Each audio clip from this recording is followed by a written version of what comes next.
What is going on, guys? My name is Ben. What I have for you today in this video is actually a final review, or a full review as you guys would like to say it, of the iPod Touch 5th generation. This isn't anything new. It was released since October of 2012, but if you guys might have known, over a week ago I got this iPod Touch 5th generation, did an unboxing of it, all of those videos, camera quality tests, and now I'm going to put all of those videos together into one full review right here. And if you want to check out all the other videos that I did on this iPod, make sure you go on my channel and look out for them. So without further ado, let's get on to the review.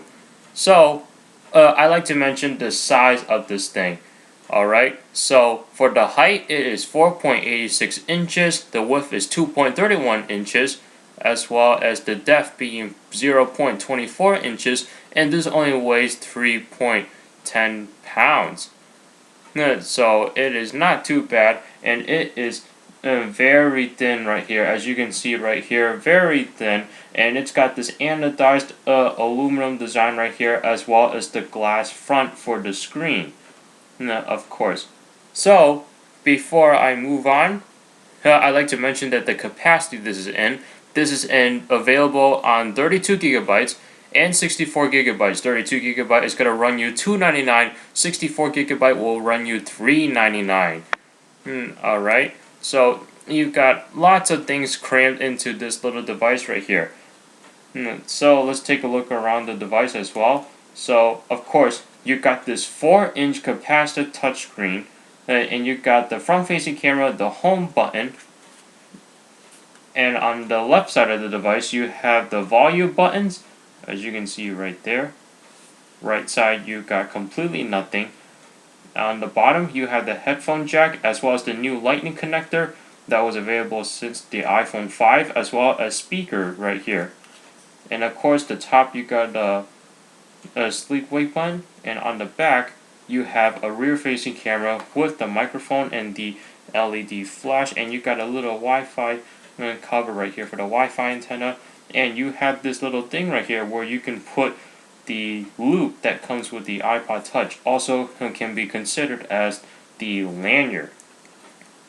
So let's get on to the specs of this device right here.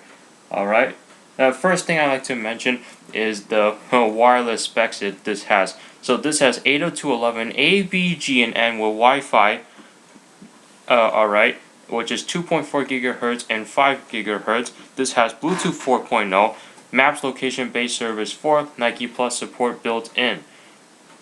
Alright, and I like to go over the wireless settings right here.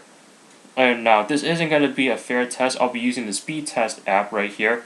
This isn't a fair test because my internet connection has been running very poorly lately, which I'm not a fan of, but this is what you get. And it looks like the internet connection is running very well and cooperative today.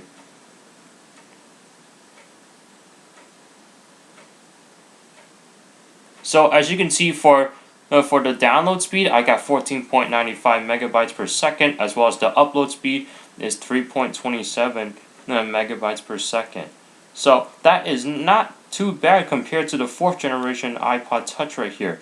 Now, all of these all these results I have there, the iPod Touch 4th generation, sometimes it's good, sometimes it's bad, and in this case, it ran very well. It's not like a big difference. I don't have the two devices to compare the speeds, but I can assure you that this is a little bit faster than the iPod Touch 4th generation. So let's talk about the display of the iPod Touch 5th generation right here. So you have a 4-inch display, which is diagonal, alright, and it's also multi-touch IPS technology, and that's must-have feature for the screen, because when you're looking at the screen on an angle like this, you don't notice any discoloring effect. Compared to the 4th generation, if you were to turn it into a certain angle, the screen would be blue, and it's not very good when you have like a friend to watch a movie with you and they're sitting on the other side of you, it just doesn't work out. Alright, and this also has the new Retina display, the updated one, no, or upgraded one I should say, which is 1136 by 640 at 326 pixels per inch, the same PPI as the last generation, as well as the iPhone 4 and the 4S. This has an 800 by 1 contrast ratio, which is typical, 500 CD or M2 max brightness, which is also typical, and this has a fingerprint-resistant oleophobic coating. Now, when they mentioned about the oleophobic coating, I'm not sure how it's fingerprint resistant because you can still see some fingerprints on there. I don't know, you might not be able to see it on camera. You might be able to see it on camera. Yeah, you can see some fingerprints right there as my lamp shines on it. But on the white, you can't really notice it that much compared to the black.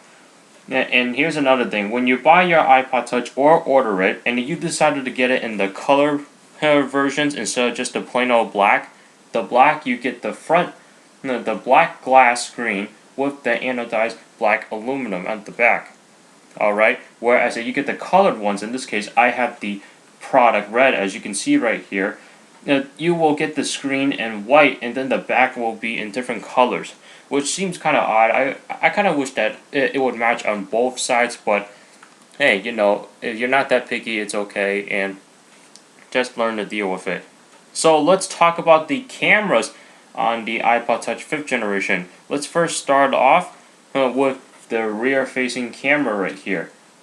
So the rear-facing camera has a 5 megapixel sensor with autofocus, and you can tap to focus video or when you're taking still pictures. Has backside illumination, hybrid IR filter, 5-element lens, LED flash with a 2.4 aperture, face detection, panorama, HDR, HD video recording up to 1080p frames per second with audio.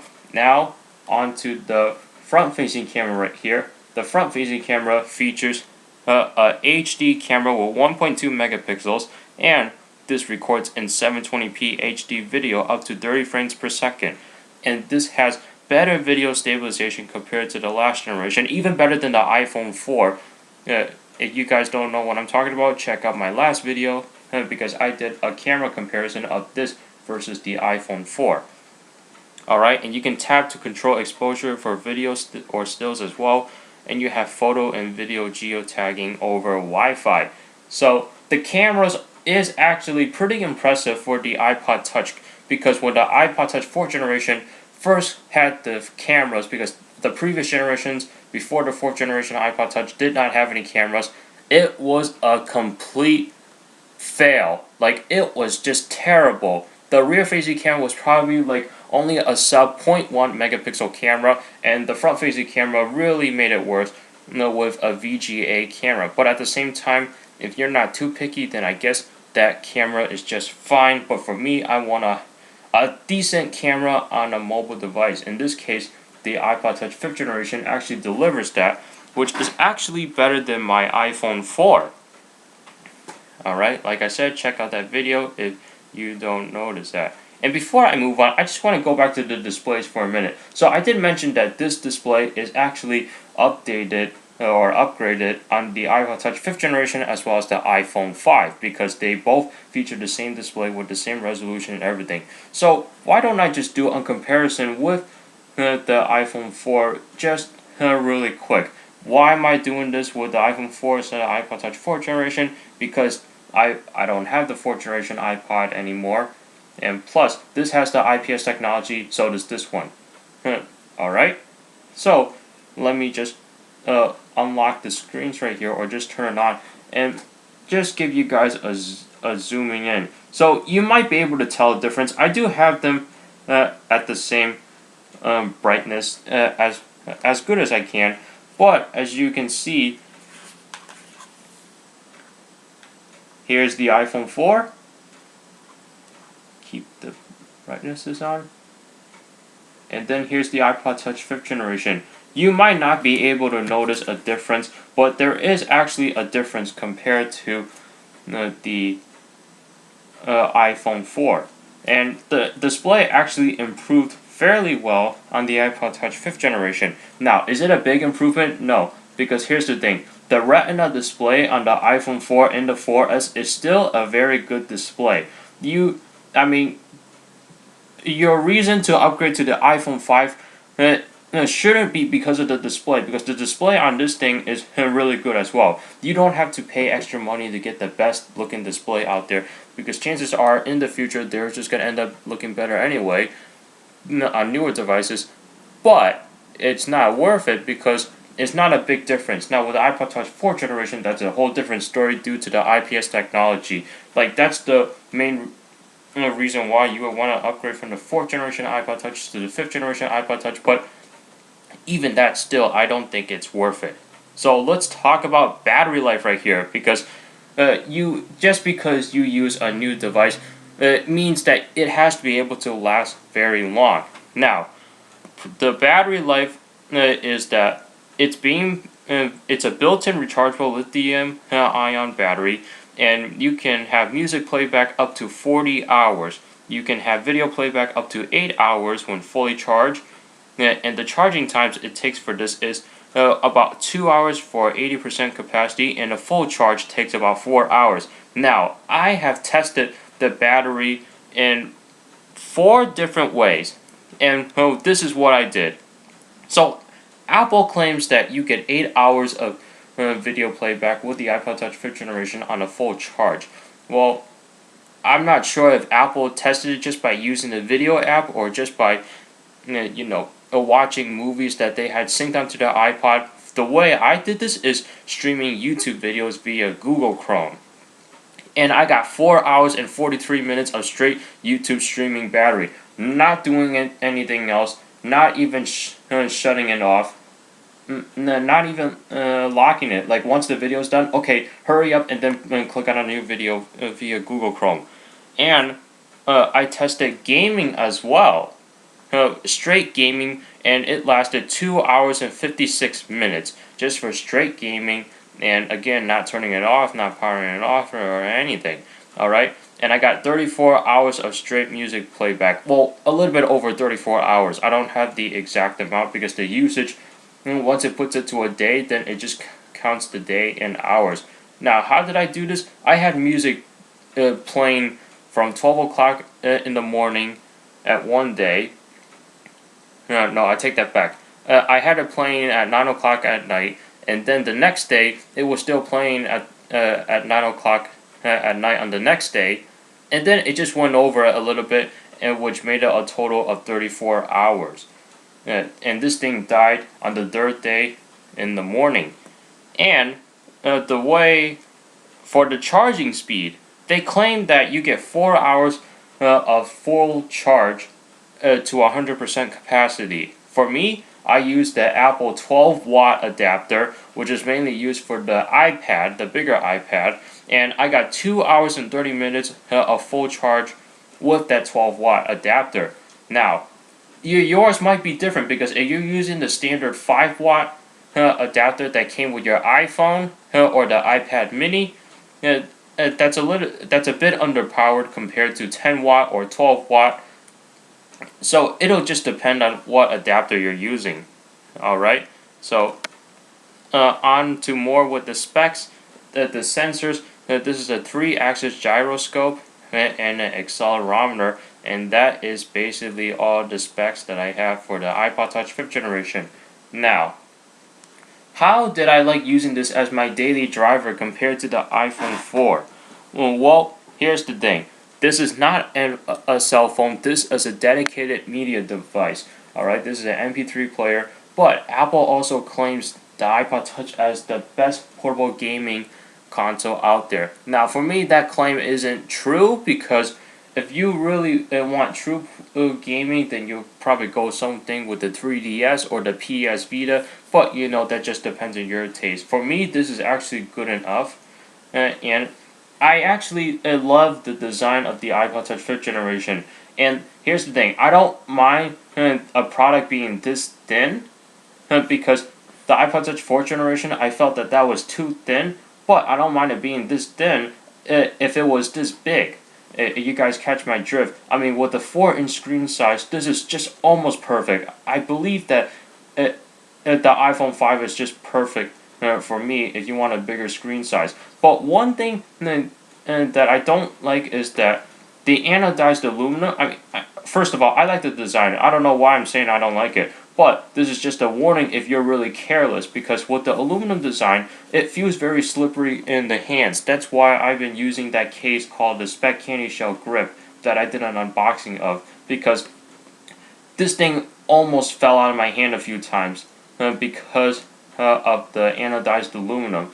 Another thing that I'm very concerned about is the system for the iPod Touch loop right here. As you can see, this is just a metal circle, and it just clicks in and clicks back in, or you can click it to bring it out. It basically works as if it was a button or something. And this is a concern for me, but it shouldn't be because it's metal. Because let's say you have the loop on here, there are chances that you can accidentally yank it out, and that's it, you broke this part. And another thing is that you have to be aware of how you're going to take care of this thing, and here's why. Because the rear-facing camera may look great, right? But you notice right here, the rear-facing camera actually pops out of the casing itself.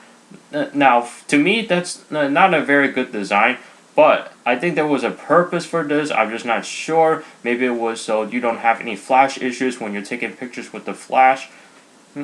But you have to be careful when you're setting this down on a flat surface like this. In this case, I'm just using a folder mat right here, which is actually not bad. But not only should you be concerned about scratching the camera, but you should also be concerned about cracking the camera as well, because maybe you might drop this thing, especially if you definitely don't have a case. Right now, my camera is fine. There aren't any issues with it whatsoever, and the glass is actually seated inside the chrome ring of the camera right here.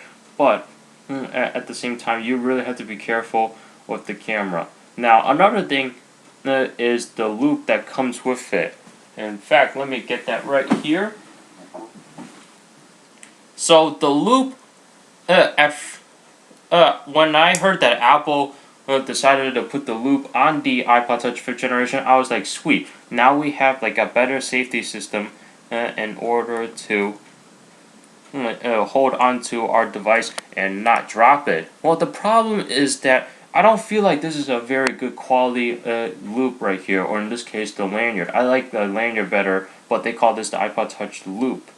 Because it feels like it's made out of polyurethane, and it's got some carbon fiber inside right here, and it's soft on the inside, and it's rubber on the outside. It feels like a rubber band when I first used it. And the worst part was that when you put this in, the way you install this is that you open this up and you put it in. Alright, I can do it. It's worse when you have a case, and even though they make the cutoff for it, it doesn't work well. But that's in a later video when I do a review of that case.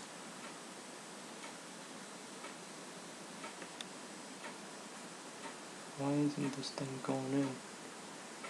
Now it doesn't want to go in. That's the problem with this thing, because when you put it in for the first time and then you have this thing in your pocket, and with the lanyard moving around, sometimes it'll just, let me see here. Sometimes it'll just bent up a little bit, which is not what I'm fond about.